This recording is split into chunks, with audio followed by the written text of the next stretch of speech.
سيئات أعمالنا من يهده الله فلا مضل له ومن يضلل فلا هادي له وأشهد أن لا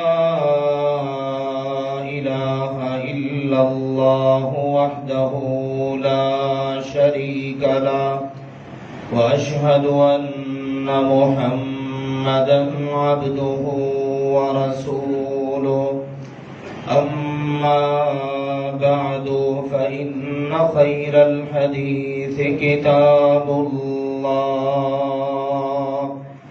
وخير الهدي هدي محمد صلى الله عليه وسلم وشر الأمور محدثاتها وكل محدثة بدعة وكل بدعة ضلالة وكل ضلالة في النار. يا أيها الذين آمنوا اتقوا الله حق تقاته ولا تموتن إلا وأنتم مسلمون. يا أيها الناس اتقوا ربكم الذي خلقكم من نفس واحدة وخلق منها زوجها وبث منهما رجالا كثيرا ونساء واتقوا الله الذي تساءلون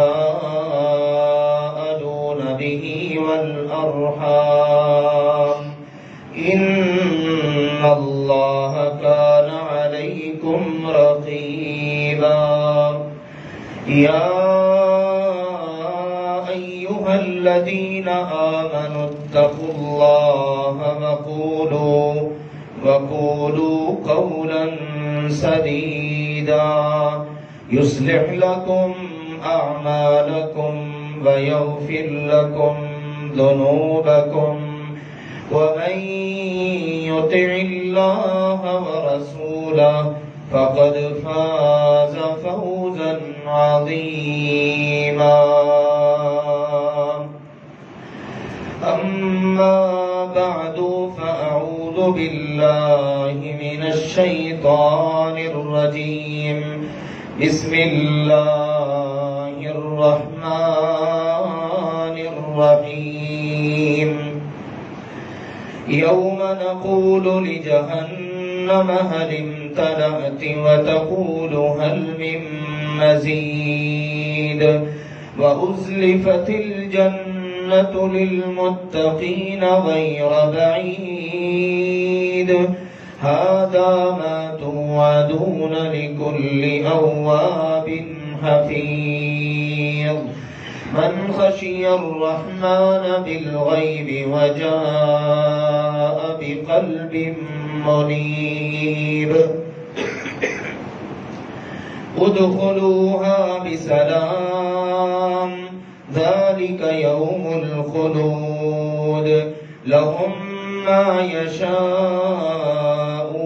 فيها ولدينا مزيد وكم أهلكنا قبلهم من قرن هم أشد منهم بطشا فنقبوا في البلاد هل من محيص إن في ذلك لذكرى لمن كان له قلب أو ألقى السمع وهو شهيد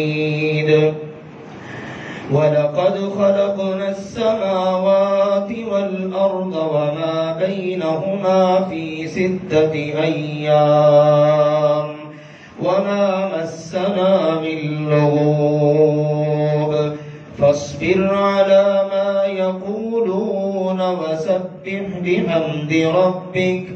وسبح بحمد ربك قبل طلوع الشمس وقبل الغروب ومن الليل فسبحه وأدبار السجود واستمع يوم ينادي المناد من مكان قريب يوم يسمعون الصيحة بالحق ذلك يوم الخروج إنا نحن نحيي ونميت وإلينا المصير يوم تشقق الأرض عنهم سراعا ذلك حشر علينا يسير نحن أعلم بما يقولون وما أنت عليهم بجبار فذكر بالقرآن من يخاف وعيد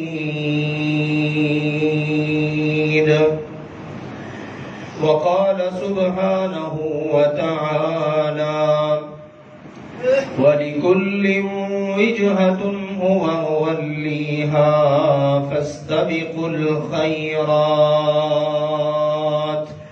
أينما تكونوا يأت بكم الله جميعا إن الله على كل شيء قدير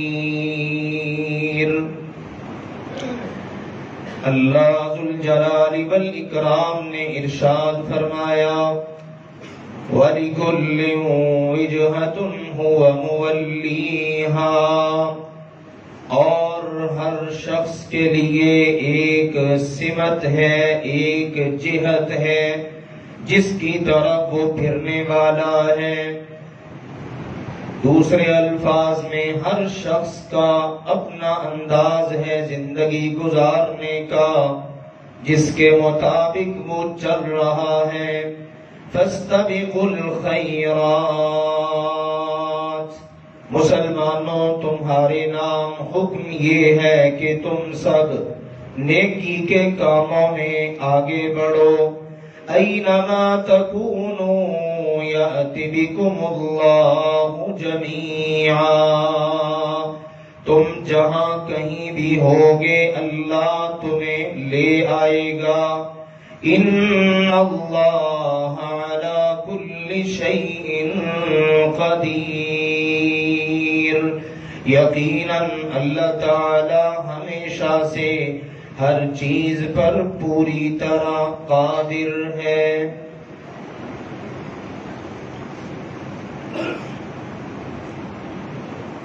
شعبان کے آخری ایام گزر رہے ہیں اس کے بعد جو مہینہ شروع ہونے والا ہے وہ بڑا ہی اہمیت کا حامل مہینہ ہے اور جس قدر اس کی اللہ کے ہاں اہمیت اور فضیلت اور عظمت ہے اس قدر کسی اور مہینے کی اہمیت فضیلت اور عظمت نہیں ہے یہ مہینہ وہ مہینہ ہے کہ جس کے اندر تفتح فیہ ابواب الجنہ فلم یغلق منہا باب کہ جنت کے سارے دروازے کھول دیے جاتے ہیں کوئی ایک دروازہ بھی بند نہیں رہتا اور یہ مہینہ وہ مہینہ ہے کہ جس میں جہنم کے سارے دروازے بند کر دیے جاتے ہیں فلم یفتح منہا باب کوئی ایک دروازہ بھی جہنم کا کھلا نہیں رہنے دیا جاتا اور اس کے ساتھ ساتھ صفدت مردۃ الجن والشیاطین سرکش قسم کے شیاطین اور جنات کو جکڑ دیا جاتا ہے، پابند سلاسل کر دیا جاتا ہے۔ یہ وہ عظیم مہینہ ہے کہ للہ عتقاء من النار وذلک کل لیلہ۔ اس ماہ مبارک کی ہر رات میں کتنے خوش نصیبوں کو اللہ جہنم کی آگ سے آزاد کر دیتا ہے۔ اور بھی اس کے علاوہ اس ماہ مبارک کے بہت سارے فضائل۔ تو یہ مہینہ اللہ کی توفیق کے ساتھ کل شام سے یا پرسوں شام سے شروع ہو جائے گا۔ اللہ تعالیٰ سے ہم خلوص دل سے دعا کریں، اللہ ہمیں ہماری زندگیوں میں ہمارے ایمان اور ہمارے جسم کی سلامتی کے ساتھ یہ ماہ مبارک عطا فرمائے، اور اس میں ہمیں بھرپور محنت کرنے کی توفیق عطا فرمائے۔ سلف صالحین کے متعلق مروی ہے، رمضان المبارک آنے میں ابھی 6 ماہ باقی ہوتے، 1 دن 2 دن نہیں، چند دن کی بات نہیں، پورے 6 ماہ، یعنی ابھی آدھا سال باقی ہوتا رمضان آنے میں، تو وہ اللہ سے دعائیں شروع کر دیتے، یا اللہ امید لگ گئی ہے ہم رمضان پا لیں گے، ہمیں ہماری زندگیوں میں رمضان عطا کر دینا۔ پھر جو ہو سکتا محنت کرتے، کیونکہ دل و دماغ میں یہ فرمان رسول بیٹھا ہوتا، رغم انف رجل من ادرک رمضان فلم یغفر لہ۔ میرے پیارے بھائیوں، محترم بزرگوں، پردے میں تشریف فرما اسلامی روحانی ماؤں اور بہنوں، ایک بات پر ذرا غور کیجئے، کتنی اہمیت کی حامل ہیں یہ باتیں، اور ہمارے لیے اس کے اندر کتنا فکر کا، غور کا سبق ہے۔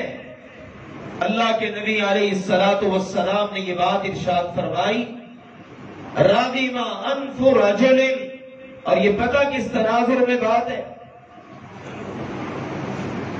اللہ کے نبی صلی اللہ علیہ وسلم نے ایک روز اپنے منبر پر قدم مبارک رکھا تو آمین کہا، دوسرے سٹیپ پہ قدم رکھا تو آمین کہا، تیسرے پہ قدم رکھا تو بھی آمین کہا۔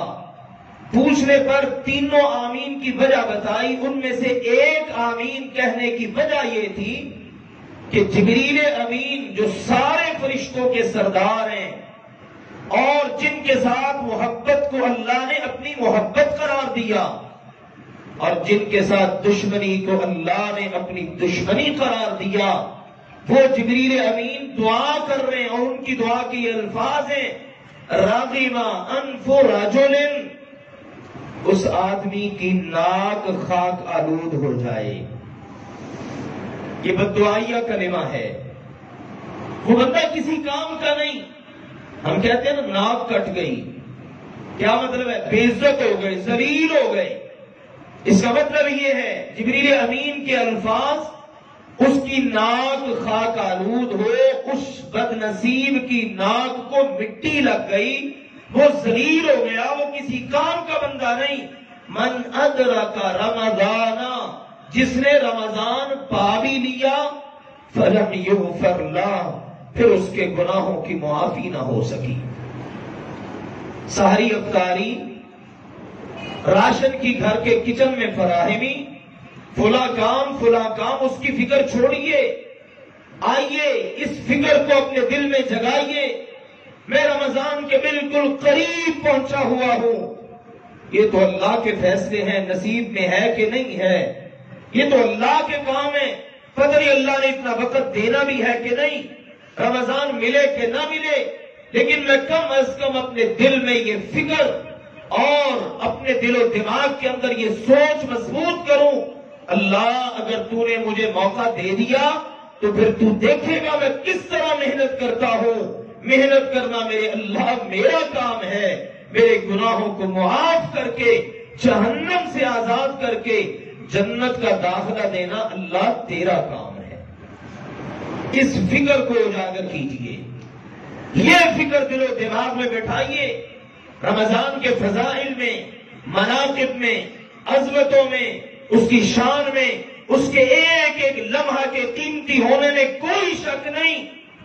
میرے عزیزوں، قابل غور بات میرے لیے، آپ کے لیے یہ ہے کہ ہم نے اس ماہ مبارک کو قیمتی کیسے بنانا ہے، ہم نے اس میں کس طرح محنت کرنی ہے۔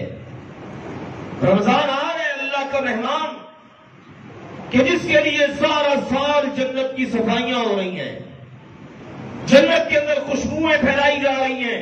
آتا ہے رمضان تو دروازے کھل جاتے ہیں، ہر طرف بہاریں آ جاتی ہیں۔ اب اس رمضان کا استقبال، اس کو میں نے ویلکم کیسے کرنا ہے، اس فکر کے ساتھ سحری کیسی ہوگی، افطاری کیسی ہوگی، کہاں کہاں افطار پارٹیاں ہوں گی، میں نے اس رمضان میں یہ فلاں دنیا کا کام کیسے کرنا ہے، یہی مسائل ہے نا ہمارے۔ تو دکاندار ہے تو فکر ہے اس رمضان میں میرا سیزن کیسا لگے گا۔ اللہ کے لیے دنیا سے اپنے آپ کو اٹھائیے، ذرا آخرت کی طرف نظر دوڑائیے۔ یہ دنیا جتنی بھی بندہ کما لے، کوٹھیاں بنا لے، بنگلے بنا لے، گاڑیاں بنا لے، مربع زمینیں بنا لے، بندہ بہت بڑا سیاستدان بن چکا ہے، بندہ بے شک آدھی دنیا کا حکمران بن چکا ہے، بندہ ہواؤں فضاؤں میں اڑتا ہے، اس کے اپنے جہاز ہیں، سب کچھ ہے، لیکن ایمانداری سے بتائیے جس وقت فرشتہ ملک الموت آتا ہے اور وہ بندہ موت سے دوچار ہوتا ہے، اس سب کچھ میں سے اپنے ساتھ کچھ لے کر جاتا ہے؟ کیوں نہیں؟ کچھ بھی لے جائے، کہ چلو میں جناب زمین کے اندر نہیں سونا چاہتا، میں تو میرا فلاں ہیلی کاپٹر ہے، بڑا عالی شان ہے، میں تو اس میں رہنا چاہتا ہوں۔ ایسا کبھی بھی نہیں۔ بڑے بڑے حکمران گئے، بڑے بڑے دولت مند گئے۔ پچھلے دنوں بھی غالباً امارات کا ایک بہت امیر آدمی تھا نا، گھر کی ہر چیز سونے کی، لیکن دیکھ لیجیے قبر ملی تو مٹی کی، اور اس کی قبر وہ دکھائی جا رہی ہے۔ دیکھو یہاں پر آ کے بادشاہ، گدا، امیر، غریب سارے ہی برابر ہو جاتے ہیں۔ اللہ نے یہ فکر مجھے آپ کو دلائی قرآن پاک میں جا بجا۔ ایک جگہ کہا المال والبنون زینۃ الحیات الدنیا والباقیات الصالحات خیر عند ربک ثوابا وخیر عملا۔ میرے بندو، یہ مال اور یہ بیٹے بس دنیا کی زندگی کی حد تک ہے۔ دنیا میں یہ چیزیں کام آتی ہیں، کتنے ہیں جن کے دنیا میں بھی کام نہیں آتی، سارا کچھ ہے، لیکن بیماری ایسی آن پڑی، ڈاکٹرز نے منع کر دیا یہ نہیں کھانا، ہے سب کچھ، دل بھی چاہتا ہے، لیکن کہتا نہیں جی پابندی لگی ہے، جی فلاں مرض ہے، یہ منع ہے مجھے یہ چیز۔ ہائے میرے اللہ، المال مال یہ دنیا کے اندر کسی کسی کے کام آتا ہے، والبنون اور دوسری چیز ہے بیٹے، افرادی قوت۔ کتنی دفعہ ایسا ہوتا ہے آج بھی ہم یہ دل دوز مناظر دیکھتے بھی ہیں، سنتے بھی ہیں۔ کل پرسوں نہیں آپ نے سنا ایک لعین نے اپنی ماں کو فائر کر کے مار ڈالا، ایک ملعون نے اپنے باپ کو، یہ رواں ہفتے کی خبریں عام ہیں، یا آپ کے وطن میرے وطن پاکستان کی باتیں، یہ کلمہ پڑھنے والوں کی باتیں، یہ ہے اولاد۔ اللہ کہتا ہے زیادہ سے زیادہ کیا ہے، دنیا میں تیرے کام آ جائیں گے نا، اس سے زیادہ تو کچھ نہیں نا۔ اللہ جی پھر کرے کیا؟ فرمایا اس دن کی تیاری کرو کہ جس دن کا منظر میں تمہیں بتا رہا ہوں، فَإِذَا جَاءَتِ الصَّاخَّةُ يَوْمَ يَفِرُّ الْمَرْءُ مِنْ أَخِيهِ وَأُمِّهِ وَأَبِيهِ وَصَاحِبَتِهِ وَبَنِيهِ لِكُلِّ امْرِئٍ مِّنْهُمْ يَوْمَئِذٍ شَأْنٌ يُغْنِيهِ۔ جب زوردار چیخ بلند ہوگی، دھماکہ خیز آواز، اس کے ساتھ ہی بندہ اپنے بھائی سے بھاگے گا، اپنی ماں سے بھاگے گا، اپنے ابا سے بھاگے گا، میاں بیوی ایک دوسرے سے بھاگیں گے، اولاد، دوست، احباب، سب کے سب، حتیٰ کہ اللہ نے سورۃ المعارج میں یہ بات بتائی اور یہ منظر دکھایا۔ انسان یہ چاہے گا کاش آج اللہ ذوالجلال والاکرام میری جگہ پر میرے جتنے رشتہ دار ہیں، میرے یار بیٹی ہیں، میرے دوست احباب ہیں، اللہ ذوالجلال والاکرام ان سب کو پکڑ لے، یہ انسان چاہے گا، یہ انسان خواہش کرے گا، اور قرآن اس منظر کو بتا رہے، کہے گا اللہ کی بارگاہ کے اندر کاش کہ اللہ میرے باپ کو پکڑ لے، میری ماں کو پکڑ لے، میرے بھائیوں کو پکڑ لے، میری اولاد کو پکڑ لے، وَمَن فِي الْأَرْضِ جَمِيعًا، حتیٰ کہ زمین میں جتنے بھی ہیں انبیاء، صلحاء، اتقیاء، شہداء، برے بادشاہ، آدم علیہ السلام سے لے کر قیامت تک کے من فی الارض جمیعا، یا اللہ سب کو ہی پکڑ لے، ثم ینجی، پر مجھے بچا لے۔ اللہ کہتا ہے اس کی فکر کرو، وہ کیا ہے، وہاں کیا کام آنا ہے؟ الباقیات الصالحات خیر عند ربک ثوابا وخیر عملا۔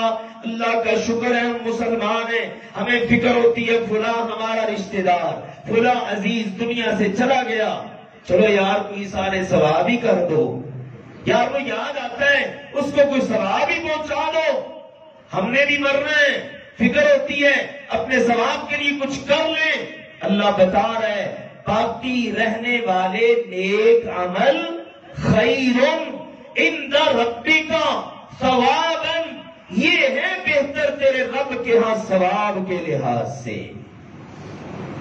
اللہ نے یہ نہیں دیکھنا کہ سوسائٹی میں کس کا پلاٹ تھا، کس سوسائٹی میں کس کا بنگلہ تھا، اللہ نے یہ نہیں دیکھنا فلاں کا چہرہ دیکھ کے فیصلہ کر دو، یہ کچھ نہیں۔ اللہ کیا چلے گا، یہ تو دنیا میں چلتا ہے نا، اللہ کے ہاں کیا ہے؟ الباقیات الصالحات خیر عند ربک ثوابا۔ کتنے واضح الفاظ میرے اور آپ کے رب کے قرآن کے، اللہ بتا رہا ہے تیرے رب کے ہاں ثواب کے لحاظ سے بہترین باقی رہنے والے نیک عمل ہیں، یہ نیک عمل کام آئیں گے، اور یہی بہترین ہے جن پر امید لگائی جا سکتی ہے۔ نہ مال پر امید، نہ بیٹوں پر، چونکہ ان کا خاص ذکر ہوا ہے نا، مال بندہ کتنا کماتا ہے، لاکھ پتی، کروڑ پتی، لو جی ارب پتی بن گیا، چھوڑ چھاڑ کے چلا گیا، پیچھے سے کیا ہے، اولادیں لڑ رہی ہیں۔ ہم نے اپنی زندگی میں دیکھ لیا، میری زندگی اتنی نہیں جتنی آپ میں سے کئی ایک میرے بزرگوں کی ہے، آپ کے تجربات مجھ سے کہیں زیادہ، ہم نے ایسے مشاہدے کیے، بزرگ آدمی ہیں، خواہش رکھتا ہے، نیکی کے کاموں میں آگے بڑھتا ہے، دولت بے تحاشا نیکی کے کاموں میں خرچ کر رہے ہیں، یہ مسجد بنا دو، یہ مدرسہ کھڑا کر دو، یہاں یتیموں کو دے دو، بے لگان پہ خرچ کر دو، یعنی شمار ہی نہیں۔ دیکھنے والا رش کرتا ہے اللہ تو نے اس کو دیا ہے، دل بھی بڑا دیا ہے، کاش تو ہمیں بھی دے، ہم بھی اسی طرح کریں۔ دنیا سے چلا گیا، بچے آگے سے اچھا جی اب کرتے ہیں، اچھا جی اب دیکھتے ہیں، ابھی ہمارا بینک کا مسئلہ ہے، ابھی جی ہماری وراثت کا مسئلہ ہے، ابھی جی ہمارا کھلا معاملہ ہے۔ اولادیں کہاں کرتی ہیں؟ جس نے کرنا ہے خود اپنے لیے کر کے جانا ہے، یہ ہے مال اور اولاد۔ آج میں بھی آپ بھی ہم سب غور کریں، ہمارے پاس آج کتنا وقت ہے، ہم اپنے فوت شدگان کے لیے علیحدہ سے اسپیشلی بیٹھ کر دعا کریں، یا ان کی قبروں پر جا کر ان کے لیے دعا اہتمام سے کریں، کہاں آج ہمارے پاس وقت ہے؟ الا من رحم ربی، ہاں ایسے خوش نصیب لوگ ضرور ہیں بھی کہ جن پر رب کا رحم و کرم ہے اور وہ ان چیزوں کا اہتمام کرتے ہیں، لیکن عام طور پر یہی صورتحال ہے۔ تو اللہ تعالیٰ نے بتایا باقی رہنے والے نیک عمل تمہارے کام آئیں گے، اور کام کیسے آئیں گے؟ ایک دلچسپ واقعہ رمضان کے حوالے سے بھی اور دیگر اعمال کے حوالے سے بھی سنن ابن ماجہ کی مناسبت سے سماعت کر لیجئے۔ سیدنا طلحہ بن عبید اللہ رضی اللہ تعالی عنہ صحابی رسول ہیں، بیان کرتے ہیں کہ دو آدمی بڑے پیارے آپس میں گہرے دوست اکٹھے ہی آئے اور آ کر اللہ کے نبی صلی اللہ علیہ وسلم کی خدمت میں اسلام قبول کر لیا۔ دوستی کا فائدہ تو ہونا، ایک چل رہا ہے دوسرا بھی ساتھ چل رہا ہے، اچھا یار تو یہ نیکی کر رہا ہے میں بھی کروں گا۔ چنانچہ دونوں آئے اور دونوں نے اسلام قبول کر لیا۔ اب ان میں سے جو ایک بندہ تھا نا وہ ذرا زیادہ محنت کرتا، اللہ نے الگ الگ فطرتیں طبیعتیں رکھی ہیں، کسی کو جسمانی طور پر اتنا مضبوط بنایا ہے وہ زیادہ محنت کر لیتا ہے اور کوئی بیچارہ سست ہوتا ہے. لو جی یہ بندہ بڑی محنت کرے, کبھی کسی جہاد سے پیچھے نہ رہے, کسی نیکی کے کام سے پیچھے نہ رہے, آخر کار ہوا یہ فَغَزَ الْمُجْتَهِدُ فَاسْتُشْهِدَ, اس مجتہد محنت کرنے والے بندے نے اللہ کے نبی کے ساتھ مل کر ایک غزوے میں شرکت کی, مردانہ وار لڑتے ہوئے جام شہادت نوش کر لیا, شہید ہو گیا. دوسرا دوست اس کا جگری یار وہ زندہ رہا پورا 1 سال. سیدنا عبداللہ رضی اللہ عنہ کہتے ہیں سال بعد جا کر نا وہ فوت ہو گیا. وہ تبھی موت فوت ہوا, شہادت نہیں, تبھی موت, بستر پر موت آ گئی, فوت ہو گیا. اس کے بعد کہتے ہیں ایک روز میں چونکہ یہ منظر ملاحظہ کر رہا تھا, میں نے ایک خواب دیکھا, بینا انا نائم, اس دوران کہ میں سویا ہوا تھا, میں کیا دیکھتا ہوں فَإِذَا أَنَا بِبَابِ الْجَنَّةِ, میں یہ خوبصورت منظر دیکھ رہا ہوں کہ میں جنت کے دروازے پر کھڑا ہوں. اندر سے ایک فرشتہ آتا ہے, وہ دونوں آدمی بھی میرے ساتھ ہی کھڑے ہوئے ہیں. اندر سے فرشتہ نکلتا ہے, فَأَذِنَ لِلَّذِي, وہ اس شخص کو اجازت دے دیتا ہے اندر داخل ہونے کی, الَّذِي تُوفِّيَ بَعْدَ الْمُجْتَهِدِ, جو اس مجتہد محنت کرنے والے شہید کے 1 سال کے بعد فوت ہوا تھا. سال کے بعد جو فوت ہوا اس کو وہ فرشتہ اجازت دے رہا ہے کہ آ جا تو جنت میں داخل ہو جا. پھر وہ اندر چلا گیا, دروازہ بند ہو گیا. تھوڑی دیر کے بعد نکلا, پھر آ کر اس نے اجازت دی اس شہید کو کہ جو اللہ کی راہ میں اس طبی موت فوت ہونے والے سے 1 سال پہلے شہید ہو چکا تھا. کہتے میں نے یہ منظر دیکھا تو میں نے بھی کوشش کی کہ میں بھی جنت میں چلا جاؤں. تو اس نے کہا اِنَّكَ لَمْ يَأْنِ لَكَ بَعْدَ, ابھی تیرا وقت نہیں آیا, تو واپس چلا جا. یہ 2 فوت ہو کر شہید ہو کر آ چکے ہیں, ان کا وقت ہے جنت میں جانے کا, ابھی آپ کا وقت نہیں. یہ منظر میں نے خواب میں ملاحظہ کیا. صبح ہوئی تو مجھے بڑی حیرانگی, میں نے لوگوں سے بات کی, یار آج میں نے یہ خواب دیکھا ہے, خواب میں یہ منظر دیکھا ہے, مجھے بڑا تعجب ہو رہا ہے. سارے لوگ ہی حیران ہونا شروع ہو گئے کہ شہید کا مقام اللہ کے نبی سے ہم جو سنتے ہیں, اور جو بندہ بہت محنت کرتا ہے نیکی کے کاموں میں, اس کا جو مرتبہ سنتے ہیں, یہ بڑی حیرانگی والی بات ہے کہ شہید بعد میں جنت میں جا رہا ہے, اور اس کے بعد 1 سال کے بعد فوت ہونے والا تبھی موت پہلے جنت میں جا رہا ہے. چنانچہ فجر کی نماز ہوئی, اللہ کے نبی صلی اللہ علیہ وسلم کی خدمت میں پیشی ہوئی. اللہ کے نبی صلی اللہ علیہ وسلم کا معمول تھا فجر کے بعد پوچھا کرتے تھے. 1-2 روز گزر گئے ہوں گے اس واقعہ کو, ظاہر دن بھر باتیں ہوتی رہیں, ہر زبان پر یہ جملے, یہ کلمے, مدینہ کی چھوٹی سی بستی ہے, ہر زبان پر یہی بات, طلحہ کو خواب آیا ہے, اور ہر بندہ اس تعجب میں پڑا ہوا ہے.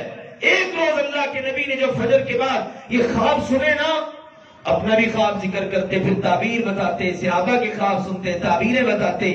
جب طلحہ رضی اللہ عنہ نے خواب بتایا اور لوگوں کا تعجب ذکر ہوا, تو آپ علیہ الصلوۃ والسلام نے ارشاد فرمایا, مجھے یہ بتاؤ تم تعجب کیوں کر رہے ہو, تمہیں کس بات کا تعجب ہے؟ تو صحابہ کرام نے عرض کیا, اللہ کے نبی جی تعجب اس بات کا ہے کہ ایک بندہ شہید ہو رہا ہے, اور عام نہیں, غزا, اس نے آپ کے ساتھ مل کر غزوہ کیا, مردانہ وار لڑتا ہوا شہید ہوا, اب اس کو جنت کے دروازے پہ روکا ہوا ہے, اور اس کے سال بعد جو بندہ تبھی موت فوت ہو رہا ہے, تبھی موت فوت ہو رہا ہے, اس کو اس سے پہلے جنت میں جانے کی اجازت دی جا رہی ہے. تو اللہ کے نبی جی تعجب تو ہمیں اس بات پر ہو رہا ہے. اب اللہ کے نبی علیہ الصلوۃ والسلام نے جو جملے ارشاد فرمائے وہ ذرا سنیے. آپ علیہ الصلوۃ والسلام نے فرمایا, الیس قد مکث ھذا بعدہ سنۃ, مجھے سوال کا جواب دو, کیا یہ بعد میں فوت ہونے والا شہید کے بعد 1 سال تک زندہ رہا؟ قالوا بلا یا رسول اللہ, صحابہ نے کہا جی بالکل اللہ کے رسول ایسا تو ہے. وہ شہید کے بعد 1 سال زندہ رہا. اللہ کے نبی علیہ الصلوۃ والسلام نے فرمایا اگلی بات بتاؤ. وَأَدْرَكَ رَمَضَانَ، اس نے رمضان پایا تھا. وَصَامَ، رمضان کے روزے رکھے تھے. وَصَلَّى كَذَا وَكَذَا، اور نمازیں بھی پڑھتا رہا. بے نماز تو نہیں تھا نا، نمازی بھی تھا. رمضان آیا اس کے روزے بھی رکھے. صحابہ گواہی دینے لگے جی بالکل اللہ کے نبی جی ایسا تو ہے. اس نے بڑے سجدے کیے، سال بھر نفلی نمازیں بھی پڑھی، فرض بھی پڑھے، رمضان آیا اس کے روزے بھی رکھے، یہ سارا کچھ ہے. اب سنیے اللہ کے نبی علیہ الصلوۃ والسلام نے یہ جواب سن کے ارشاد فرمایا طلحہ تو نے تو یہ منظر دیکھا ہے، شہید کو بعد میں جنت میں بھیجا جا رہا ہے اور اس کو پہلے بھیجا جا رہا ہے. میری زبان نبوت سے یہ بات سنو. فما بینہما ابعد مما بین السماء والارض، اللہ نے جنت میں بھی ان کے درمیان اتنا فاصلہ رکھا ہے جتنا زمین سے آسمان کا فاصلہ ہے. باقی رہنے والے نیک عمل. آ رہا ہے رمضان انشاءاللہ، نماز کے بھی پابند بنے، رمضان کے روزے بھی رکھیں. کتنی بڑی سعادت کی بات. اللہ کے نبی نے فرمایا وہ جو سال بھر اس نے نمازیں پڑھی، سجدے کیے، نیکیاں کی، رمضان کے روزے رکھے، اس کا رزلٹ یہ نکلا ہے اللہ نے اس شہید کے اور اس کے درمیان جنت میں درجوں کا اتنا فاصلہ رکھا ہے جتنا زمین سے آسمان کا فاصلہ ہے. یہ ہے میرے عزیزو آنے والا ماہ مبارک رمضان المبارک، جس کے روزے رکھنے سے، جس کا بہترین استقبال کرنے سے، جس میں محنتیں کرنے سے بندہ پہلے سے بھی مستقل مزاج ہو. ہماری تو عادتیں ہی بدل گئی ہیں نا. رمضان کی فضیلت ہمارے دل و دماغ میں پختہ ہے، ہر مسلمان کو پتہ ہے. رمضان میں رونق مسجدوں کی بڑھ جاتی ہے. رمضان میں لوگ سال بھر نماز نہیں پڑھتے، نماز رمضان میں پڑھتے ہیں. پہلے تو یہ تھا چلو پھر بھی کچھ نہ کچھ دن نکل جاتے تھے، اب تو شیطان اتنا غالب آ چکا ہے، اب تو چند دن ہی گزرتے ہیں. ابتدا کے 5-7 دن، 2-4 دن بڑا رش ہوتا ہے مسجدوں میں، اس کے بعد روٹین میں آ جاتے ہیں ہم سب لوگ. پھر آخر میں جا کے یہ تاک راتوں میں رش بڑھ جاتا ہے. نہ میرے عزیزوں ایسا نہ کرو، یہ اللہ کے ساتھ مذاق نہ کرو، اللہ کے ساتھ کھیل نہ کرو، اللہ کے آئے ہوئے اس مہمان کی بے عزتی نہ کرو. اس کا ایک ایک لمحہ قیمتی ہے. رمضان المبارک کے اندر اپنی غلط عادات ان کو چھوڑو. اگر کوئی برائیوں کی عادت پڑی ہوئی ہے ان سے توبہ کرو. رمضان مہمان کا تقدس تو یہ ہے. یار ہمارے گھر میں کوئی مہمان آئے معزز، ہم اپنے بچوں کو اونچا نہیں بولنے دیتے، ہم اپنی باتیں اپنے عیب چھپا کے رکھتے ہیں. اس مہمان کی نگاہ کے اندر ہماری کوئی غلطی نہ آ جائے. اللہ کا مہمان آئے اور ہم اسی طرح سے غلطیاں کریں، اسی طرح سے گناہوں میں پڑے رہیں، اسی طرح سے 2 نمبریاں چلتی رہیں. کیا یہ آج مسلمان تاجر اور کاروباری آدمی کا حال نہیں؟ عام دنوں میں ریٹ جو ہوتے ہیں رمضان میں کتنے کو ریٹ بڑھا دیے جاتے ہیں. عام دنوں کے اندر جو ہماری صورتحال ہے غلط بیانیوں کی، رمضان میں کتنی بڑھ جاتی ہے. عام دنوں کے اندر ہماری روٹین کیا ہے؟ نماز نہیں پڑھنی، روزے رمضان کے فرض ہیں.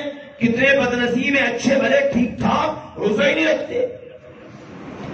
تراویح تو چلو کہہ دیتے ہیں نا چلو یہ نفلی عبادت ہے، تراویح پڑھو نہ پڑھو، عجیب قسم کا ہر بندہ ہی مفتی بنا ہوا ہے. حالانکہ دیکھو دن کا روزہ فرض ہے، رات کا قیام یہ تراویح نفل ہے، لیکن دونوں کا مقام اور مرتبہ اللہ کے نبی نے اکٹھا ذکر کیا. جو دن کا روزہ رکھے گا، رات کا قیام کرے گا، اللہ اس کے گزشتہ گناہوں کو معاف کر دے گا. اللہ کے نبی نے فرمایا، اللہ نے دن کے روزے فرض کیے. سننت لکم قیاما، رات کے قیام کو میں نے تمہارے لیے سنت قرار دیا ہے.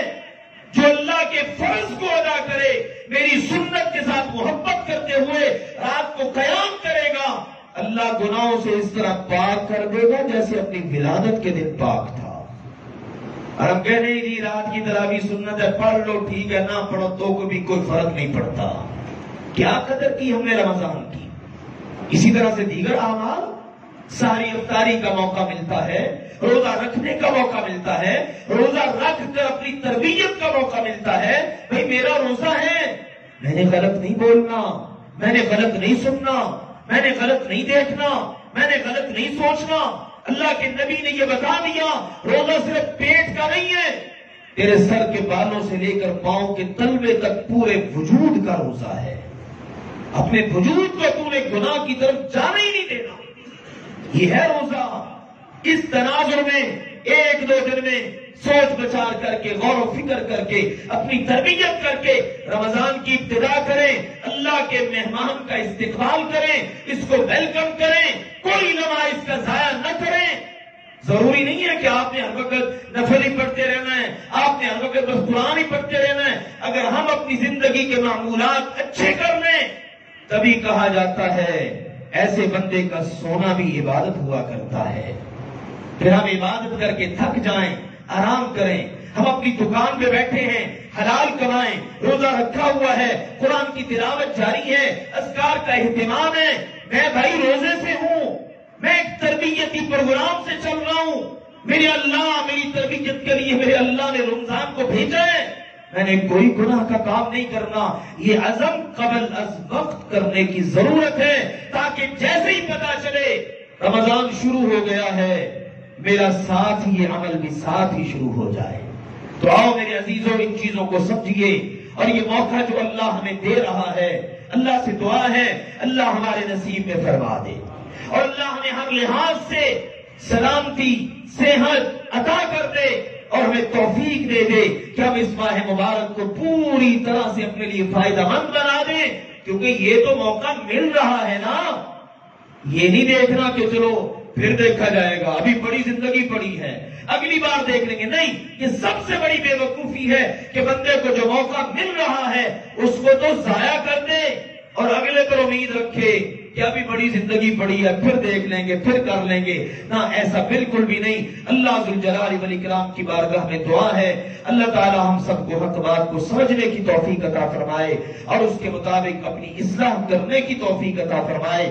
جو موقع اللہ ہمیں عطا کرے اللہ ان سے ہمیں کما حق کو فائدہ اٹھانے کی توفیق عطا فرمائے. وآخر دعوانا ان الحمدللہ رب العالمین.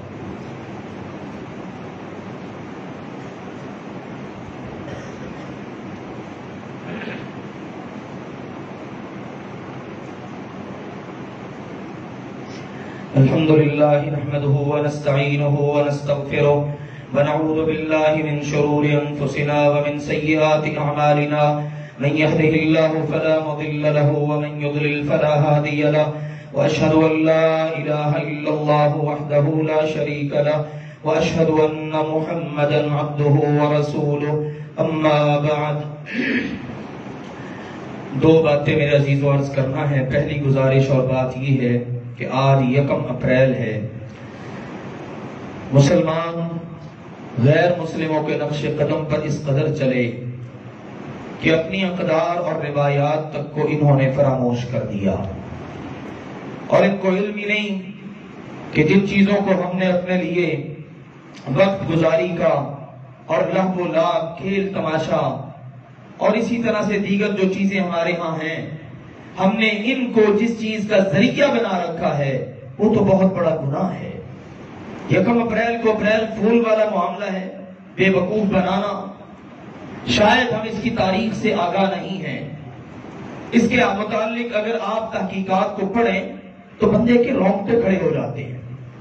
یہ اللہ ذوالجلال والاکرام کی ذات، سیدنا عیسیٰ علیہ السلام کی ذات پاک، اور پھر اس کے بعد ان سے ہوتے ہوئے مسلمانوں کی تذلیل اور ان کو بے وقوف بنانے، ان سب جیسے خوفناک قسم کے جرائم اس میں پائے جاتے ہیں. یہودیوں کو کون نہیں جانتا؟ اللہ کے دشمن، اللہ کے نبیوں کے قاتل بدبخت. مغرب کے اندر یہ بات پائی جاتی آج بھی کہ چونکہ 21 مارچ سے موسم بدلنا شروع ہو جاتا ہے، اس کے بعد جو مہینہ آتا ہے وہ اپریل ہے، 1 اپریل. تو چونکہ یہ قدرت مذاق کر رہی ہوتی ہے مخلوق کے ساتھ، معاذ اللہ ثم معاذ اللہ، وہ اللہ مذاق کر رہے ہیں اپنی مخلوق کے ساتھ. کبھی موسم سرد ہے، کبھی گرم ہے، کبھی کیسا، تو اللہ مذاق کر سکتا ہے تو ہم بھی تو کریں۔ یہ ایک نقطہ نظر ان کے عقیدے کا۔ دوسری بات، جس وقت یہودیوں ملعونوں نے عیسیٰ علیہ السلام کو شہید کرنے کا منصوبہ بنایا تو پہلے انہوں نے ایک رومی جج کے سامنے پیش کیا، پھر وہاں سے لے گئے ایک اور جج کے سامنے اور مذاق کیا۔ اتنے ملعون تھے بدبخت، یہ بائبل کے اندر یہ بات موجود ہے، یہ 1 اپریل فول بے وقوف بنانا، عیسیٰ علیہ السلام کی آنکھوں پر پٹی باندھی بقول ان کے، اور یہ ملعون ان کے چہرے پر تمانچے مارتے اور کہتے تو کہتا مجھ پر وحی آتی ہے، غیب کی باتیں بتاتا ہے، اب بتانا تجھے تھپڑ کس نے مارا ہے؟ معاذ اللہ ثم معاذ اللہ، انبیاء کی گستاخیاں۔ پھر اس کے بعد اسپین کا جو وقوع ہے وہ تو بڑا ہی دلدوز ہے۔ جب اسپین کے اندر عیسائیوں نے آج سے تقریباً 500 سال پہلے عیسائیوں نے اس کو فتح کیا اپنے تئیں، تو مسلمانوں کا بے تحاشا خون بہایا، اتنا خون بہا مسلمانوں کا اسپین میں کہ وہاں سے جب ان عیسائیوں کے گھوڑے گزرتے نا تو گھٹنوں تک ان کے گھوڑے مسلمانوں کے خون کے اندر ہوتے تھے، اتنا خون بہا۔ مسلمانوں نے اپنی شراخت بدل لی زندگی بچانے کے لیے، سلیبیں لٹکا لی، نام بدل لیے۔ اب وہاں کا جو بادشاہ تھا عیسائی، اس نے کہا کہ لگتا ہے کہ مسلمان ختم نہیں ہوئے، لمبی داستان ہے، مختصر یہ ہے، اس نے اعلان کر دیا، پورا مارچ کا مہینہ اعلان ہوتا رہا، کوئی بھی مسلمان اگر یہاں پر ہے تو دیکھو ہم نے امن قائم کر دیا، بے فکر ہو جاؤ، ہم کسی کو کچھ نہیں کہیں گے، آؤ ہم تم سب کو اکٹھا کر کے تمہارے بدن واپس بھیج دیتے ہیں کرناتا۔ سارے مسلمان بیچارے اس کی باتوں میں آ گئے اور سمجھا کہ چلو شاید ہماری زندگی اسی طرح بچ جائے، ہم بچ کر واپس تو چلے جائیں گے نا۔ اکٹھا کیا سب کو، بحری جہاز کے اندر سوار کیا، اور جس وقت عین سمندر کے درمیان میں لے گئے تو وہ جہاز سارے کے سارے ڈبو دیے گئے، اور پھر باقاعدہ اسپین میں جشن منایا گیا عیسائیوں کی طرف سے کہ دیکھو ہم نے مسلمانوں کو کس طرح بے وقوف بنایا ہے۔ اور آج مسلمان یہودیوں عیسائیوں کے نقش قدم پر چل کے یہ سب کچھ کر رہا ہے۔ فون کال کرتا ہے کسی کے گھر میں، تمہارے بچے کا ایکسیڈنٹ ہو گیا ہے، تمہارے ساتھ یہ فلاں مسئلہ ہو گیا ہے، تمہارا فلاں معاملہ ہو گیا ہے، ہوتا کیا وہ جھوٹ؟ اب اس جھوٹ کی وجہ سے کتنے لوگوں کے بیچاروں کی جانیں تک چلی جاتی ہیں، اور ہم کیا کر رہے تھے؟ جی میں تو مزاح کر رہا تھا، ہم نے تو جناب دل لگی کی ہے۔ تمہاری دل لگی، لیکن تمہیں پتہ نہیں تمہارے دین کا، تمہارے ایمان کا جنازہ نکل رہا ہے، اور تم لوگوں کے جذبات کے ساتھ اور زندگیوں کے ساتھ کھیل رہے ہو۔ لہذا آؤ مسلمانوں، ہم ان چیزوں سے اپنا دامن بچائیں، اور جہاں تک ہو سکے اس بات کو عام کریں، لوگوں کو بتائیں یہ کلچر ہمارا نہیں ہے، ہم غیر مسلموں کی نقالی کیوں کریں؟ کیونکہ ہمیں ہمارے نبی نے بتا دیا من تشبہ بقوم فہو منہم، جو جس قوم سے مشابہت کرے گا وہ پھر انہی میں سے ہوگا۔ ہمارے نبی کے ماننے والوں نے تو کوئی ایسا کام نہیں کیا، لہذا ان چیزوں سے بھی اپنے دامن کو بچانا بہت ضروری ہے۔ آج چونکہ 1 اپریل ہے اور اپریل فول کی ایک گمراہ کن رسم بھی مسلمانوں میں پائی جاتی ہے، مختصراً میں نے اپنی ذمہ داری ادا کرتے ہوئے اس کو آگاہ کر دیا اس سے آپ سب کو، کیونکہ منبر محراب یہ ایسی بڑی ذمہ داری ہے کہ یہاں پر جو بندہ ہوتا ہے اس کو ان ذمہ داریوں کا احساس کرنا پڑتا ہے، موقع کی مناسبت سے اپنے سامعین کو آگاہ کرے، بتائے یہ غلط ہے یہ صحیح ہے، غلط سے دامن بچاؤ اور صحیح راستے کو اختیار کرو۔ آخری گزارش اگر عزیزو، ملکی حالات جس طرف چل رہے ہیں ہم سب کو علم ہے، عدم اعتماد کی کہیں تحریک ہے، کہیں جناب امریکہ کی طرف سے آیا ہوا دھمکی آمیز خط ہے، اس سے ہم اندازہ کر سکتے ہیں کہ پاکستان کے خلاف یہ اللہ کے دشمن، مسلمانوں کے دشمن اور پاکستان کے دشمن کس طرح سے ہاتھ دھو کر پڑے ہوئے ہیں۔ اگر ہمارے وطن کے اندر کسی بھی قسم کی بدامنی آتی ہے تو پھر اس سے نقصان کس کا ہے؟ ہمارے ملک کا ہی ہے۔ بہرحال یہ گیمیں چلتی ہیں، ہمارے ملک کی سیاست یہ سمجھ دی گئی ہے کہ سیاست نام ہی اس چیز کا ہے، آج فلاں پارٹی کے ساتھ کل دوسری کے ساتھ، ہم اس کو ڈسکس نہیں کرتے، یہ سب کے ساتھ نہیں ہے، لیکن ہم یہ ضرور کہتے ہیں کہ سب کوئی، وہ اپوزیشن ہو وہ حکومت ہو، انہیں اپنے وطن عزیز پاکستان کی اقدار، روایات اور اس کی حفاظت، اس کو اولین نمبر پر ترجیح دینی چاہیے۔ اور یہ جتنا کھیل جاری ہے اور پھر اس سے اللہ کے دشمن فائدہ اٹھانے کی کوشش میں ہیں، یہ بالکل ناجائز ہے. یہ تو ہمارے لیے خطرناک ہی خطرناک ہے کہ اللہ کے دشمن ہماری آپس کی لڑائی سے فائدہ اٹھا جائیں. اور دیکھو نا بیانات آ رہے ہیں امریکہ اور کس کس کے جناب کہ ہمیں جناب بڑی تشویش ہے پاکستان کے اندرونی معاملات کی وجہ سے. یہ تشویش تمہیں کہاں کی؟ تم کیوں مداخلت کرتے ہو پاکستان کے معاملات کے اندر؟ ہماری بہرحال دعا ہے اللہ اس ملک کے لیے ہر معاملے کو اچھا ہی کر دے. اس ملک کے حق میں بہتر ہے, اس ملک کے باسیوں کے حق میں بہتر ہے, اللہ اس کو کر دے. کیونکہ اس ملک کے لیے ہم بھی بڑی قربانیاں دیتے چلے آ رہے ہیں. ہمارے بڑوں نے بڑی قربانیاں دی ہیں. مہنگائی کو برداشت کیا, بدامنی کو برداشت کیا, بلاس برداشت کیے, کیا کچھ اس ملک میں نہیں ہوا, سب کچھ برداشت کرتے ہوئے آگے بڑھ رہے ہیں. اسی مجمع میں بیٹھے ہوئے میرے پاس بزرگ ہیں جو بعض اوقات بتاتے ہیں بیٹا آپ نے وہ منظر نہیں دیکھے جو ہم نے اپنی آنکھوں سے پاکستان بنتے ہوئے دیکھے ہیں. تو کس طرح سے وہ بھول سکتے ہیں ان چیزوں کو؟ لہذا ہمیشہ اپنے وطن کے لیے دعائیں کیا کریں اور اس وطن کے لیے دعاؤں کے ساتھ ساتھ اپنا حصہ اچھی بات کر کے ڈالتے رہا کریں. سوشل میڈیا آج ایک بڑا زبردست ذریعہ ہے, ہر بندے کی پہنچ اور رسائی میں ہے. جب بات کرو اپنے ملک کے حق میں, اپنے دین کے حق میں, اپنی اقدار و روایات کے حق میں ہمیشہ اچھی بات کرو, کیونکہ ہمارے نبی نے فرمایا قل خیرا, ہمیشہ بات کرو تو اچھی کرو, او لیصمت, اچھی بات نہیں نہ کرنی پھر خاموشی اختیار کرو. آخری گزارش ہے میرے عزیز, اور رمضان انشاءاللہ کل سے شروع ہو جائے گا اللہ کی توفیق کے ساتھ. اس کے ساتھ ہی ساری افطاری کے سلسلے شروع ہو جائیں گے. آج کل ہماری مستحق احباب کے لیے جو مستحق گھرانے ہیں ان کے لیے راشن کی فراہمی کی الحمدللہ مہم جاری ہے. اللہ کا شکر ہے ہمارے ایک بزرگ ہیں انہوں نے کچھ راشن فراہم کیے.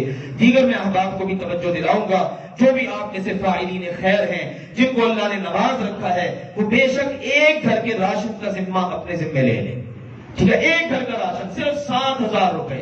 یار میں اپنے گھر میں بھی تو اتنا راشن ڈال رہا ہوں 20,000 25,000 25,000 یا اس سے بھی زیادہ کا. چلو اگر میں کسی مستحق گھرانے کو ضرورت کی چیزیں لے دوں صرف 7,000 روپے کی, وہ بھی بیچارے پورا مہینہ ہماری طرف سے روزے رکھ لیں گے. تو ماشاءاللہ اس وقت جتنے احباب تشریف فرما ہیں جن کو اللہ نے یہ ہمت دے رکھی ہے, استطاعت دے رکھی ہے, وہ ضرور اس بات کا عزم کریں کہ کم از کم ایک گھرانے کا راشن آپ کسی کو جانتے ہیں اپنے رشتہ داروں میں, اپنے احباب میں اس کے گھر پہنچا دیں.